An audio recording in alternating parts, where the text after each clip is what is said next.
who go there for ziyarat.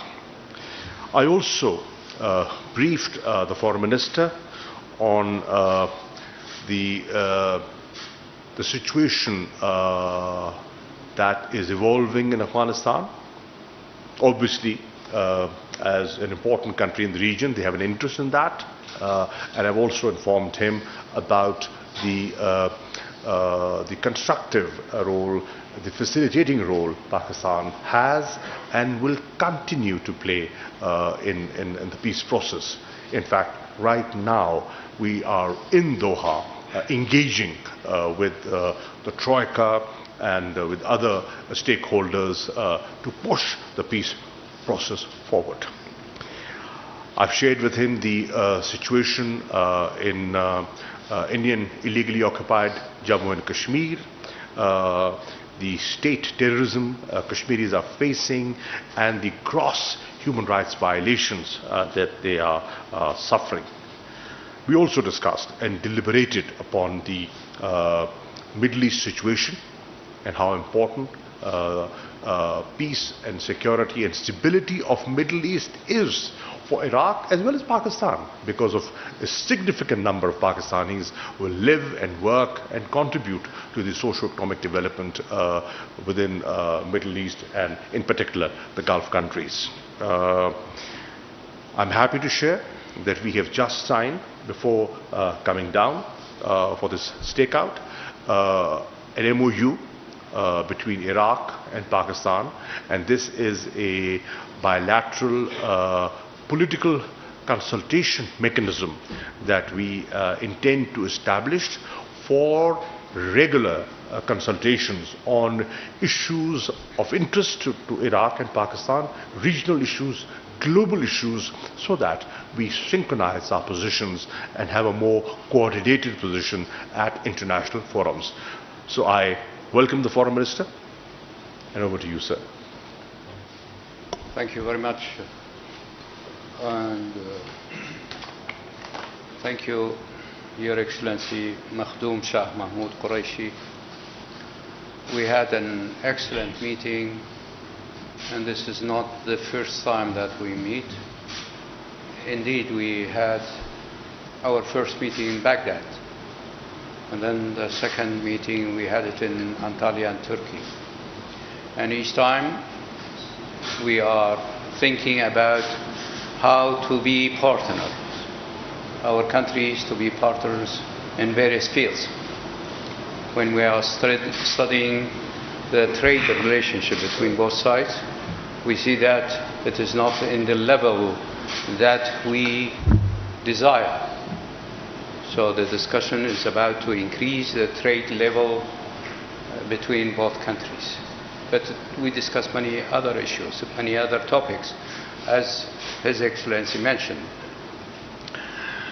I would like also to thank Pakistani government and Your Excellency for allowing our officers to have training in Pakistan, and also allowing our diplomats to have training here in Pakistan. As His Excellency mentioned, we discussed many issues, topics related to both sides, bilateral relationship, but also some regional topics. As for regional topics, we hope that the issue of Kashmir will be solved between both countries, India and Pakistan. We Iraqis, and Iraq has got excellent relationship with both countries, India and Pakistan. And we believe, in fact, in solving problems only through dialogue and peaceful way. So we hope that both countries will start negotiation about this issue, which has a long history. We mentioned that Iraq is playing an important role now in the area, in fact, the tension in the area affects the situation inside Iraq, but also in other countries. So the tension between some regional countries affects us directly, sometimes negatively. So that's why we started to talk to the regional countries, and the target is to bring them together in Baghdad. We are planning, Your Excellency, to have a meeting of the leaders of the neighboring countries in Baghdad at the end of this month. It is a fact that there are conflicts and tension between and among various countries in the region. But we believe in dialogue. We believe the way to solve the problems with our neighboring countries, if we have got problems, or if they have problems, will be only and only through dialogue. So we started this approach. And I think the steps which we have taken now is getting some results.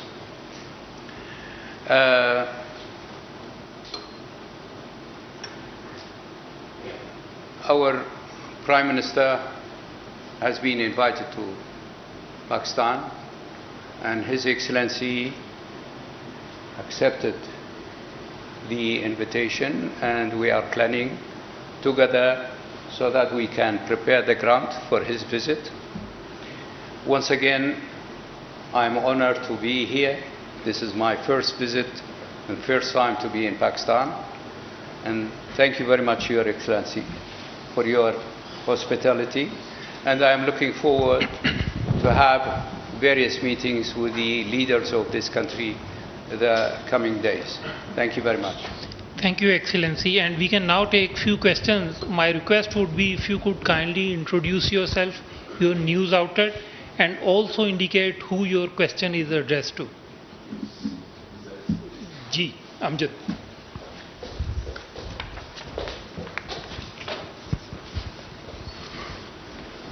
Thank you, sir. My question to the Honorable Foreign Minister of Iraq is that, His Excellency, how do you see Pakistan's role in bringing stability and peace in Afghanistan and to the current situation? Thank you. Indeed, the situation in Afghanistan was one of the subjects which we discussed. And I must say we are worried about what's going on in Afghanistan. And about 10 days ago, the Prime Minister and myself and the Iraqi delegation, we were in Washington, D.C. And we had meetings with various American officials, including officials which has to do with Afghanistan. Why the situation in Afghanistan is, why we are worried about the situation in Afghanistan? We are worried because we see signals of using violence in solving the problem. The peace process and the meetings are continuing. We hope that the solution will be through this peace process and negotiation between and among various political parties in Afghanistan. At the end, Afghanistan needs peace. And peace in Afghanistan, it will affect also the neighboring countries. But violence in Afghanistan affects all of us. And Afghanistan is not far away from Iraq.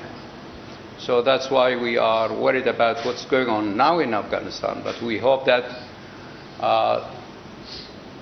through negotiation, and Pakistan is playing an important role in this field, and I'm sure that Pakistan wants to have peace in Afghanistan, and Pakistan believes in at the end, the various political groups and fractions in Afghanistan must come together, and they must work together and be partners. Otherwise, conflict inside Afghanistan, and we have seen it The conflict in Afghanistan, it goes back to decades, affected the whole area. In fact, for a while, affected the whole world. So we hope that, as we see it, that Pakistan is playing this important role, and with other partners in the field and partners on international level, they will reach an agreement. Thank you.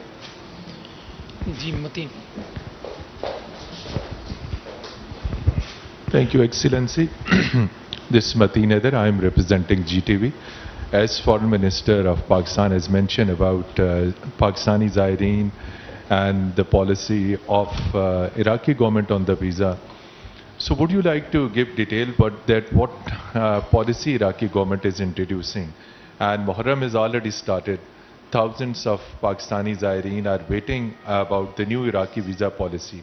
Would you like to explain that what Iraqi visa policy for Muharram and for Arbaeen, as our Foreign Minister has mentioned, and when it is going to open the visas for Pakistani Zaireen? And question to our Foreign Minister, despite Pakistan's best efforts for peace and reconciliation in Afghanistan, unfortunately we are witnessing, watching, listening an anti-Pakistan narrative.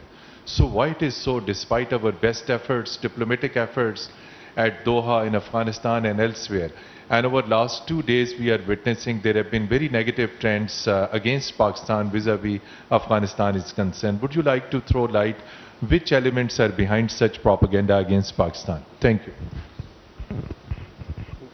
Okay, I'll go first. Well, as you know, Pakistan has consistently been advocating reduction in violence. We have been continuously supporting the peace process, whether it was the Doha process, the Heart of Asia, Istanbul process, or the discussions within the Troika Plus meeting. You are aware of the fact that our delegation is in Doha right now, as I speak to you, engaging with all stakeholders for the promotion of peace and stability in Afghanistan. We have an enlightened self-interest in a peaceful, stable Afghanistan, and we have done everything possible to facilitate that, and we will continue to do that despite the negative statements emanating from some quarters within Afghanistan. Now, why are they doing that is what needs to be understood. If you look at some of the social media trends, we have gone into it in greater detail, and we've come to the conclusion that the bulk of that is orchestrated. It's not a natural trend. It is a bot-controlled trend, and it is part of a smear campaign. It is part of a campaign to divert attention from internal challenges that Afghanistan is going through. We sympathize with them. We're willing to be supportive, but let the world know what the reality is. And Pakistan, because of its clear approach, will not be shy of saying what we believe in. We are sincere in a peace process, and we will not be apologetic, because we have done whatever we could, and we will continue to do what we can for peace, for stability, and for regional connectivity. It is in sync with the agenda of our government. You know, the economic security paradigm that we are talking about, the shift from geoeconomics, from geopolitics to geoeconomics, requires peace. And that is why we are advocates of peace. We have never advocated use of force, and we've never shown inclination towards a particular group. We have no favorites. But ultimately, the Afghans, they have to sit and they have to work out what kind of a future they want for themselves and for their country. Pakistan will only facilitate.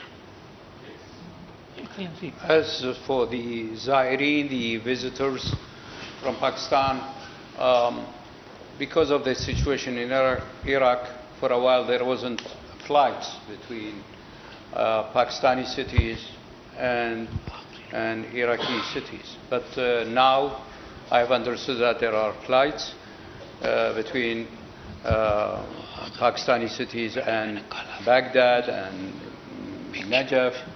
So that has been solved. The second issue has to do with the visa. Visa has been released, but to make it easier for the visitors, for Zaireen,